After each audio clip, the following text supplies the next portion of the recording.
pourquoi pas, pour changer. Hein, on va pas, c'est ton jour de retour, là. On va pas aller avec une musique qui rappelle que, voilà, quoi. En fait, tout ça pour dire que Cyril a oublié que je revenais aujourd'hui. Du coup, mon jingle n'était pas dans la ligne des jingles qui devaient sortir. Voilà pourquoi vous n'avez pas entendu mon jingle. Moi, donc, j'affiche. donc tu es revenu. Je suis revenue. Je Donc suis tu contente de affiches. sois revenue. On continue dans l'affiche. Oui. Ça va le ventre?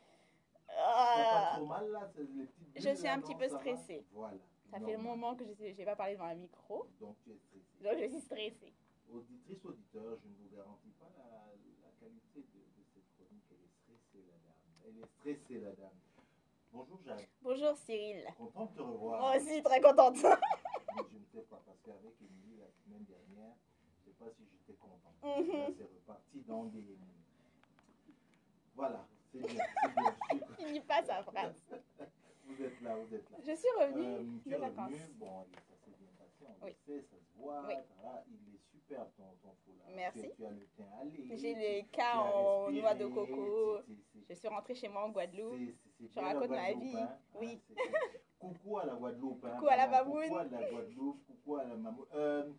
D'ailleurs, mais bon, ça c'est après, on va en parler après. Oui, parce que tu m'as dit que j'avais très peu de temps pour ma chronique. Donc, il faut que je voilà, commence. D'ailleurs, tu nous parles de quoi? De la Guadeloupe peut-être, non? Non, je ne vais pas vous parler de la Guadeloupe, mais je vais vous parler C'est d'esclavage. le retour. Oui, c'est Ah le ouais. retour. Mais je ne pouvais pas ne pas parler de Slav, dont on a déjà parlé. On a fait l'interview avec Lucas Charlie Rose. Mhm. Je vous encourage à aller voir son interview. C'est lui qui avait organisé la mobilisation qui a eu lieu pendant la première de Slav. Donc, il est venu nous en parler au micro. Et donc, je ne pouvais pas ne pas en parler. En fait, ce qui s'est passé, c'est que je suis rentrée de vacances. J'étais reposée.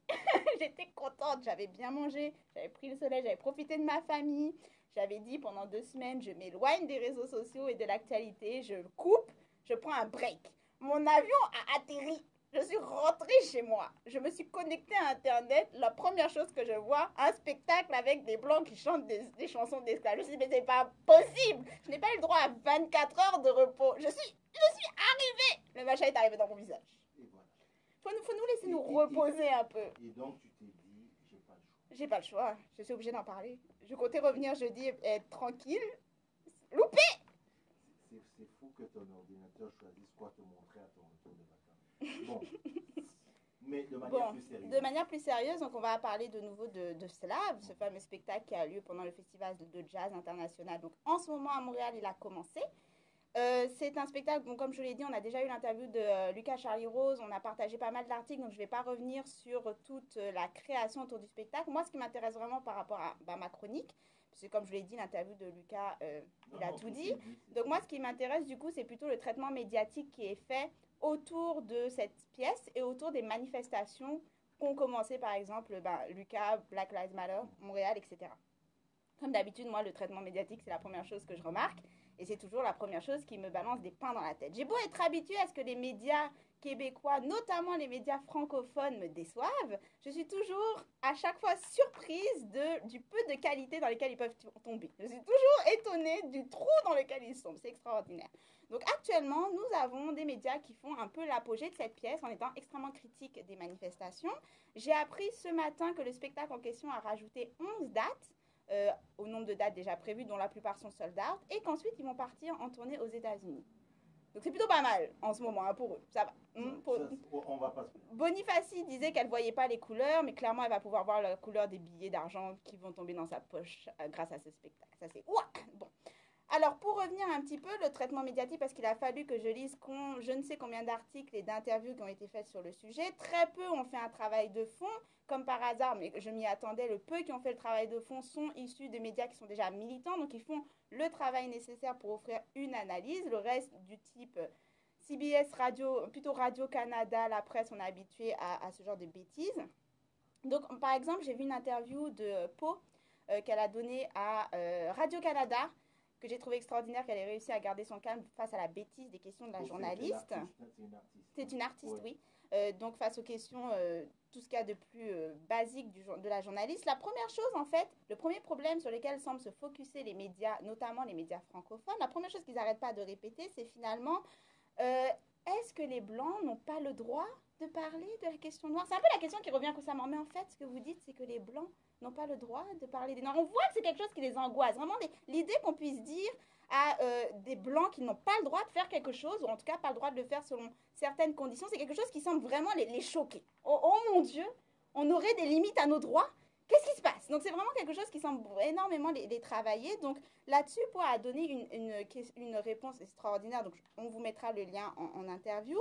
Moi, ce que je trouve extraordinaire, c'est qu'en 2018, on a encore des journalistes qui soient capables de dire, mais en tant que blanc, on n'a pas le droit de parler des questions noires. Donc c'est systématiquement le type de question qui n'est accompagné d'absolument aucune analyse des rapports de pouvoir, aucune analyse des systèmes de domination, aucune analyse approfondie de ce qui se passe, ne serait-ce que dans le milieu artistique, sans vouloir analyser toute la société, ne serait-ce que regarder le milieu artistique, le milieu des arts, et poser des questions du type, nous savons que le milieu des arts a un problème au niveau de la représentation, nous savons que le milieu des arts est extraordinairement blanc, donc au lieu de demander à des artistes noirs, mais en tant que blanc, on n'a pas le droit de parler des noirs, peut-être aller demander aux artistes blancs, vous n'êtes pas gênés du fait de savoir que déjà quasiment tout le milieu du spectacle est pour et par vous, que c'est extraordinairement difficile pour des artistes noirs, des créateurs noirs, des producteurs noirs, ne serait-ce qu'un public noir de se faire une place dans ce milieu-là. Et vous, en tant qu'artiste blanche, ça ne vous gêne pas d'aller prendre, encore une fois, dans la culture noire et de prendre cette place au sein du théâtre, d'être payé, de vous faire une carrière, de vous faire un nom, finalement, de capitaliser sur une culture qui n'est pas la vôtre et une culture qui a énormément de mal à être dans ce milieu-là, à être, ne serait-ce que auto-capitaliser ou de gagner de l'argent, ça ne vous dérange pas. Aucun média n'est allé demander à Bonifaci, ok, vous dites constamment que ce sont des chants qui vous ont touché, que vous avez envie de les mettre au goût du jour, mais vous, en tant que femme blanche, vous regardez autour de vous, c'est un milieu extrêmement blanc, c'est un milieu qu'on sait extrêmement blanc, il y a énormément de critiques, et ça ne vous dérange pas de prendre cette place? Peut-être que plutôt que de se demander si on a le droit de parler des questions noires, on devrait s'interroger, mais où sont les noirs pour parler des questions noires? Parce que la véritable question, elle est là. Des artistes noirs, des producteurs noirs, de la création noire, il y en a. Une communauté noire, une culture noire, il y en a. Mais on ne les voit pas dans le théâtre, on ne les voit pas dans le jazz, festival de jazz. Je rappelle que le jazz n'existerait pas sans la culture noire. Et malgré ça, on a quand même un festival de jazz qui est majoritairement blanc. Donc, c'est quand même extraordinairement représentatif de ce qui se passe dans les rapports de pouvoir autour du milieu culturel, autour du milieu artistique.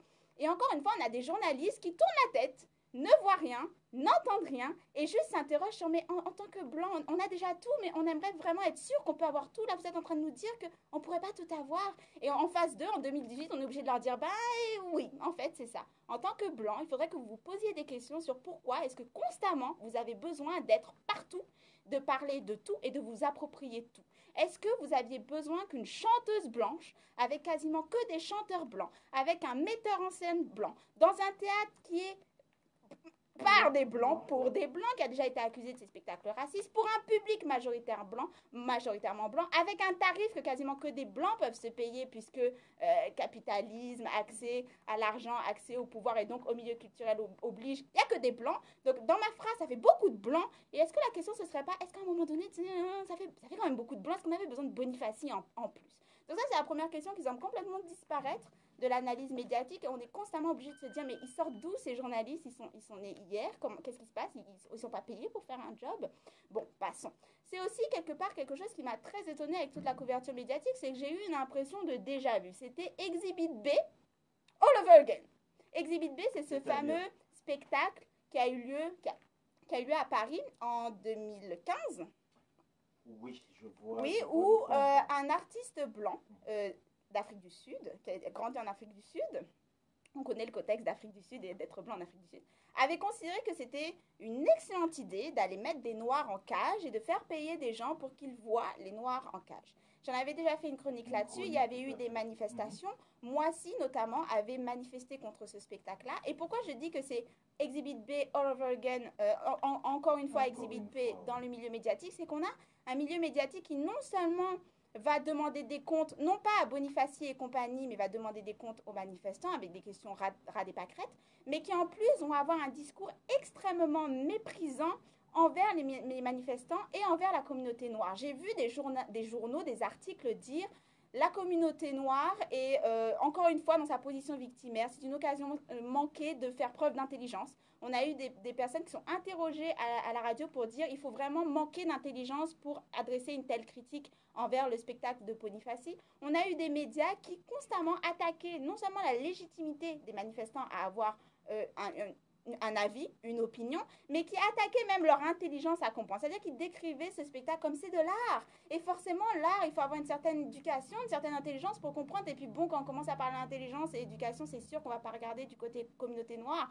C'est exactement, non, c'est exactement ce qu'a donné. Je pourrais vous repartager tous les articles. L'article du Devoir, le premier paragraphe de ce matin. Le premier paragraphe, c'est ça. Le premier commentaire sur cet article-là, c'est ça. C'est mis en gras. C'est la communauté noire. Encore une fois, vous parlez sans avoir la capacité à analyser. Donc, merci Cyril. On a carrément eu le affranchissez-vous. Donc, encore une fois, on a un discours médiatique qui non seulement autorise le spectacle en disant vous ne devriez pas faire un procès d'attention, alors que dans le même souffle, alors qu'ils accusent de faire des procès d'attention, vont dire mais ils avaient de telles bonnes intentions. Quand on écoute Boniface et Lepage, on voit qu'ils veulent bien faire. Donc ok, on n'a pas le droit de faire le procès d'intention, mais leur intention suffit à nous empêcher de critiquer parce qu'ils ont de bonnes intentions. Quand j'écoute les journalistes, je dis mais vous vous entendez parler, parce que la contradiction elle est énorme. C'est plus de la dissonance cognitive à ce niveau-là. Il y a un problème de transmission entre vos oreilles et votre bouche. Et quelque part, le cerveau a abandonné. Il faut faire quelque chose là tout de suite. Donc, on se retrouve dans cette situation insensée où on n'a pas le droit de parler, pas le droit d'avoir une opinion.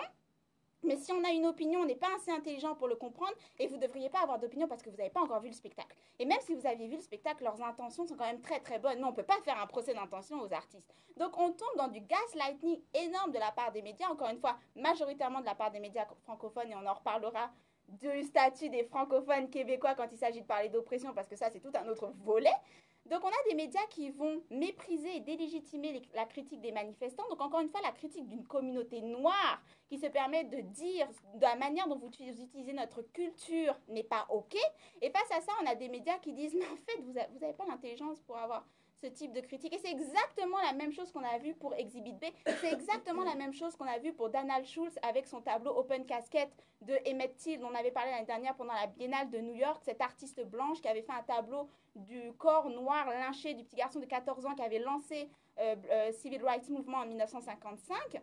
On a eu exactement, encore une fois, ces médias qui disaient mais en fait, vous ne comprenez pas, vous ne pouvez pas comprendre, c'est de l'art. Donc on a encore une fois ces médias qui essayent de nous décrire l'art comme étant à l'extérieur de cette espèce de vacuum de il n'y a pas de rapport de pouvoir, d'oppression et de privilège, même si l'on sait qu'en vérité, nous sommes les premiers à bénéficier de ce milieu de l'art et qu'on vous exclut systématiquement. Et c'est vraiment le problème de Slav, le problème majeur, c'est que non seulement ils vont taper dans la culture noire, et pas n'importe quelle culture noire, on parle de chants d'esclaves, donc non seulement ils vont taper dans ces chants-ci, mais ils excluent systématiquement de tout le processus créatif la communauté noire et forcément ils excluent systématiquement de tout retour monétaire si jamais ça fait ça a quand même eu un énorme support financier, on parle du festival de jazz, l'argent ne va pas retomber dans la communauté noire et tout ce processus-là, ils arrivent à le faire en disant mais on le fait pour les noirs. Parce qu'il faut parler en fait de l'humanité, des douleurs de l'humanité. Non, pas du tout, parce qu'on ne peut pas ressortir quelque chose qui ne s'est pas arrêté, on est dans le quantium. Troisième problème avec les médias, j'essaye d'aller vite parce que tu m'as dit d'aller vite, mais c'est compliqué parce qu'il y a tellement de choses qui m'énervent dans ce sujet. Énorme présence du white savior dans les discours médiatiques. Ça, c'est le truc qui revient constamment, c'est mais Bonifacie, ça fait 2 albums qu'elle chante des chants d'esclaves noirs. C'est grâce à elle que ces chants sont connus et qu'on les connaît. Elle l'apporte au public mainstream. Et après tout, Bonifacie, elle a fait ces chants parce que les Lomax ont enregistré ces chants. Les Lomax étaient des folkloristes, père et fils, qui ont fait leur carrière en allant enregistrer les musiques noires américaines à une époque où tout le monde s'en fichait, donc dans les années 1950. Donc systématiquement, moi je lis cet article et je me dis, je ne sais pas s'ils ont jamais entendu parler de quelque chose qui s'appelle la communauté noire, parce qu'il me semble que c'est une communauté, vous savez, vous entrez dans une église, vous allez dans un certain de ces spectacles, vous allez dans les boîtes de nuit, les bars, vous inquiétez pas, nos chants, nos musiques, notre culture, notre tradition, malgré toutes vos tentatives pour les effacer, on les maintient en vie. Et non seulement on les maintient en vie, mais on parvient à les transmettre. C'est une de nos forces, c'est une de nos résiliences. L'art, justement, c'est par quintessence le milieu qui nous a servi dans la résilience. C'est pourquoi ces chants d'esclaves sont aussi forts et puissants, c'est que même dans l'horreur et l'inhumanité, les tortures extrêmes, la sauvagerie qu'ont subi nos ancêtres pendant l'esclavage, les chants d'esclaves, c'était les seuls moments où ils parvenaient non seulement à parler de cette souffrance, mais à créer un lien. Donc l'art, comme moyen de résilience, comme moyen de survie, on connaît. Donc non, on n'a pas eu besoin des Blancs pour maintenir en vie notre culture et notre communauté. Donc le truc du white savior avec les médias, il faut qu'ils se calment. Parce que cette idée que finalement la culture noire existe juste parce qu'il y a eu les bons Blancs pour les enregistrer et pour donner des spectacles que personne leur a demandé. On n'a pas allé chercher Bonifacie pour avoir les chants d'esclaves. Vous tapez sur YouTube des artistes noirs qui chantent des chants d'esclaves. De nos jours, il y en a des dizaines, des centaines et des milliers. Les journalistes n'ont même pas fait le basique du travail d'aller chercher ces artistes et d'aller se dire, mais si ces artistes sont là, pourquoi on avait besoin d'une Bonifacie pour venir chanter? Pourquoi? Parce qu'on est dans un système qui veut de la culture noire que quand elle est portée, quand elle bénéficie par des Blancs. Voilà la véritable réponse. Nous n'avons pas eu besoin de Bonifacie et des Lomax. Et je rappelle que, parce qu'énormément de personnes ont les Lomax en ce moment comme espèce d'excuse de c'est parce qu'ils ont fait ce travail et Bonifacie, elle a fait tellement de travail de recherche que quelque part, elle a un droit d'utiliser comme elle veut les chants. Je rappelle que les Lomax, quand ils allaient enregistrer leur musique, la plupart du temps, ils allaient dans des prisons. Et il se trouve que les prisonniers noirs étaient plutôt réluctants et refusaient de venir chanter devant le magnétophone des Blancs. Et ce que faisaient les Lomas, c'est qu'ils allaient chercher les geôliers et ils demandaient aux geôliers de menacer les prisonniers noirs pour qu'ils viennent parfois par force, les frapper pour venir chanter devant leur magnétophone. Ça, c'est une histoire qu'on a tendance à oublier. On fait des Lomas cette espèce de white savior qui n'a pas construit sa carrière. Encore une fois, il a construit sa carrière et un capital grâce à ses chansons. Et il l'a fait, vous pouvez voir ses mémoires. Hein, c'est pas quelque chose qu'on a découvert par les articles 2. C'est quelque chose qu'il écrit lui-même dans ses mémoires, le processus par lequel ils obtiennent ses chansons. Les Lomas étaient intéressés uniquement par certains types de chansons. Donc, c'était les chansons qu'ils considéraient comme les plus raw. Donc, ils allaient chercher ce qu'ils appelaient la décadence de l'humanité. Donc, c'était les Noirs en prison. C'est pas pour rien si les Lomax sont pratiquement jamais enregistrés dans des églises. Si on n'a pas les chants que chantait, par exemple, middle class, la moyenne classe noire américaine ou la haute classe noire américaine, ça n'intéressait pas les Lomax. Donc, tout ça, ça a été extrêmement déjà critiqué. Et ça a été critiqué dans la manière dont ça a créé des stéréotypes et une certaine vision de la musique noire américaine. Donc, là encore, je tiens à remettre les choses en contexte. Si on veut parler des Lomax, allons-y, mais parlons-en avec intelligence et un minimum de recherche. Parce que ce que je vous dis là, c'est 5 minutes sur Google. Moi, je suis extraordinairement choquée de voir le travail qu'on arrive à faire à Néo-Québec alors que nous sommes tous et toutes bénévoles et on fait un travail énorme de recherche pour s'assurer des informations qu'on donne. Puis là-dessus, on a des journalistes qui sont payés à Radio-Canada pour venir raconter des bêtises que 5 minutes de recherche sur Google auraient pu, ne serait-ce que redresser un minimum. Faites ce pourquoi vous êtes payés. Faites le travail. Non, nous n'avons pas le même objectif. Passons. Et enfin, pour le dernier problème de cette pièce, et promis, j'arrête.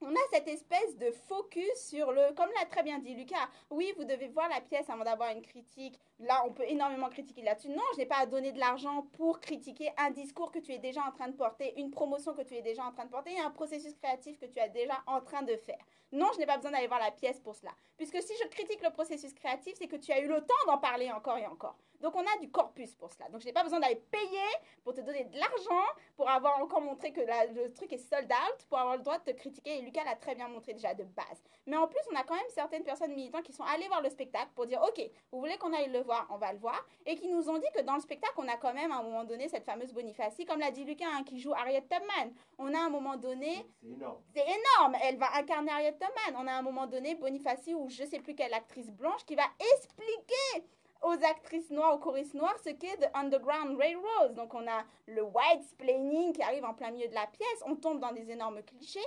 Le cliché de la prison, à un moment donné, apparemment, elle est emprisonnée. Elle appelle pour qu'on lui paye, en fait, la sortie de prison. Et la première question qu'on lui fait, c'est, t'as sûrement fait quelque chose pour être en prison. T'as sûrement eu une attitude qui a fait que tu as... C'est comme ça qu'elle décrit le fait de subir les prisons. Clairement, il n'y a pas eu de noir dans le processus créatif. On ne serait pas tombé dans ce genre de débilité. Mais c'est du blackface. Et non seulement c'est du blackface, mais c'est aussi de la réécriture d'histoire. Parce que ce qui est extrêmement choquant, malveillant et insidieux dans les discours et la manière dont cette pièce est portée, c'est qu'il y a une réécriture totale de l'histoire qui est faite au niveau de l'esclavage. C'est-à-dire qu'ils vont utiliser les musiques des esclaves noirs pour raconter une toute autre histoire où tout d'un coup l'esclavage irlandais c'est la même chose que l'esclavage noir américain. On va utiliser donc une histoire très précise, traumatique pour un peu parler de tout sauf de cette histoire traumatique, mais pour parler de toutes les blessures de l'humanité. Et comme je l'ai dit dans ma chronique sur l'art petit lettre raciste, on tombe encore une fois dans cette habitude, cette tradition d'aller utiliser l'expérience noire, pas les noirs, pas leur voix, pas leur avis, pas leur corps, pas leur critique, leur expérience pour aller parler d'autre chose et pour créer des métaphores complètement vides de sens et et créer des espèces de comparaisons qui n'a pas lieu d'être, parce que j'ai déjà fait une chronique sur cette espèce de mythe comme quoi les Irlandais aussi, ils ont connu l'esclavage comme l'esclavage. Non, renseignez-vous un petit peu. Il y a eu 36 000 livres, histoires, essais écrits là-dessus pour montrer en quoi, oui, la servitude, c'était une histoire de servitude, mais ce n'était pas l'esclavage. L'esclavage noir, la traite négrière, est en soi un crime contre l'humanité qui n'a pas d'équivalent dans l'histoire de l'humanité. Cessez de vouloir créer des équivalents qui permettraient d'exonérer, d'excuser la responsabilité blanche. Et si vraiment vous voulez aller parler de votre place en tant que blanc dans cette histoire-là, utilisez le fait que vous soyez blanc et allez interroger le fait que vous soyez des descendants d'esclavagistes. Ça, curieusement, il n'y a aucun blanc pour aller en parler. On veut tout le temps aller parler des esclaves et des descendants d'esclaves, mais les blancs, comme descendants d'esclavagistes, qui continuent à profiter de ce système-là, pourquoi vous ne faites pas des spectacles là-dessus? Pourquoi est-ce que vous n'allez pas parler de cette expérience-là? On serait vraiment ravis d'aller voir ce dont vous avez à parler, du fait que, encore une fois, vous êtes non seulement des descendants d'esclavagistes, mais vous en profitez. Et si vous avez besoin d'aller parler de l'expérience noire, un petit conseil, un truc peut-être dont vous n'avez jamais entendu parler, invitez des noirs. Waouh! Ok, fin de la chronique, parce que sinon on va partir beaucoup trop loin. Merci beaucoup. Je t'en prie, sinon j'étais en vacances. Non, tu étais en vacances. J'étais en vacances. Tu as bien fait de revenir. Seigneur. Merci. Rendez-vous la semaine prochaine. À la semaine prochaine.